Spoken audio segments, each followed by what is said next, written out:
Ang mapagmahal na ina isang balo ang nakatira roon, kasama ang kanyang kaisa-isang anak na lalaki. Mabait at masipag ang bata, pero sila'y salat sa pagkain. Tuwing tanghali, isang kamote o lugaw lamang ang kanilang hinahati. Ang payak na nayon sa Visayas sa isang baybaying nayon sa Visayas, namumuhay ang mga tao ng tahimik.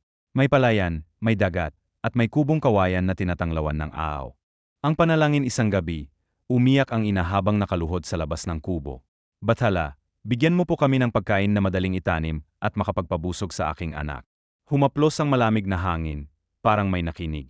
Ang hindi inaakalang panauhin kinabukasan, may dumating na matandang babae, gutma at pagod.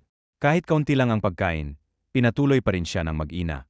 Bilang kapalit, iniabot ng matanda ang isang kakaibang usbong. Itanim ninyo ito. Kapag namunga, huwag kayong maging sakim. Pagkasabi nito, bigla siyang naglaho. Ang pagtubo ng halaman mabilis lumaki ang halaman, hindi tulad ng puno, hindi rin damo. May malalapad na dahon na tila yumayakap sa hangin. Ang unang bunga na munga ang halaman, dilaw, mahaba, at magkakadikit. Hinati ng ina ang bunga at ipinamahagi sa kapitbahay. Lahat ay nabusog. Lahat ay humanga.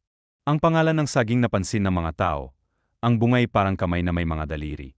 Tinawag nila itong saging, mula sa salitang, isa sa aking biyaya, paniniwala ng matatanda. Ang pamana mula noon, kumalat ang punong saging sa buong kapuluan. Madaling itanim, madaling anihin, at walang nasasayang, bunga, dahon, puso, at puno. Aal ng alamat ang biyaya ay dumarami, kapag ibinabahagi ang kabutihan, ay bumabalik ang pananampalataya ay may bunga.